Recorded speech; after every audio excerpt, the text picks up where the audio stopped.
ได้มีพิธีวางศิลาฤกษ์โครงการก่อสร้างสถาบันการเมืองในการปกครองแห่งชาติเขตภาคใต้ที่แขวงจำปาสักโดยโครงการนี้เป็นสัญลักษณ์แห่งความสามัคคีแบบพิเศษระหว่างสองชาติลาวและเวียดนาม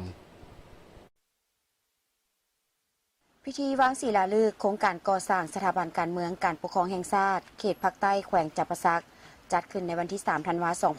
2025 ต่างหน้าพรรครัฐบาลแห่งสาธารณรัฐประชาธิปไตยประชาชนลาวเข้าร่วมโดยสหายศาสตราจารย์ปริญญาเอกกิแก้วไข่คำพิทูลกรรมการกรมการเมืองศูนย์กลางพรรครองนายกรัฐมนตรีแห่งสาธารณรัฐประชาธิปไตยประชาชนลาวต่างหน้ารัฐบาลแห่งสาธารณรัฐสังคมนิยมเวียดนามโดยแมนสหายศาสตราจารย์ปริญญาเอกเหวียนส่วนถังกรรมการกรมการเมืองศูนย์กลางพรรคหัวหน้าสถาบันการเมืองแห่งชาติโฮจิมินห์ประธานสภาทฤษฎีศูนย์กลางพรรคคอมมิวนิสต์เวียดนามมีสหายฮ้องศาสตราจารย์ภูวงศ์อุ่นคำแสนกรรมการศูนย์กลางพรรคหัวหน้าสถาบันการเมืองและการปกครองแห่งชาติสหายอารุณไซสุนราชเลขาพรรคแขวงเจ้าแขวงจำปาสักพร้อมด้วยบรรดาสหายการนำพรรครัฐลาวเวียดนามเข้าร่วมพิธีดังกล่าวจัดขึ้นท่ามกลางบรรยากาศแห่งความปิติสมชื่นที่ทั่วภาคทั่วรัฐและปวงชนลาวทั้งชาติพร้อมเฉลิมฉลองสถาปนาสาธารณรัฐประชาธิปไตยประชาชนลาวครบรอบ 50 ปี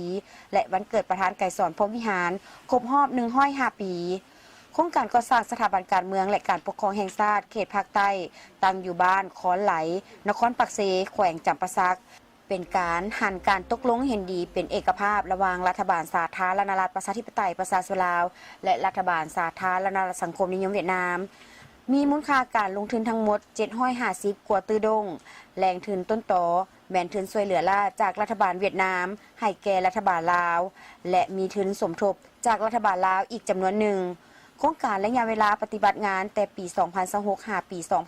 2035 โดยแบ่งออกเป็น2ระยะก่อสร้างหลักคือระยะที่ 1 2026 หา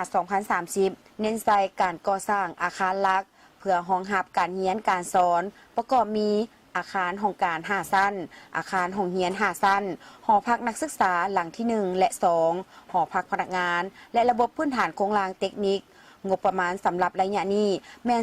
487ตึกกว่าดงระยะที่ 2 2031 หา 2035 จะสืบต่อก่อสร้างสโมสรใหญ่ศูนย์ข้อมูลข่าวสารหออาหารและหอพักนักศึกษาหลังที่ 3 เป็นโครงการที่แสดงให้เห็นถึงความมุดจิตมุดใจความมีชีวิตชีวาของสายพัวพันมิตรภาพอันยิ่งใหญ่ความสามัคคีแบบพิเศษและการร่วมมือรอบด้านระหว่าง2 ภาค 2 รัฐและประชาชน2ชาติลาวเวียดนามลาวการก่อสร้างสถาบันดังกล่าวมีความหมายยุทธศาสตร์ระยะยาวเป็นการสร้างความเข้มแข็งเป็นเจ้าตนเองในเวียกงานก่อสร้างบำรุงพนักงานนำพาคุ้มครองให้แก่ภาครัฐลาว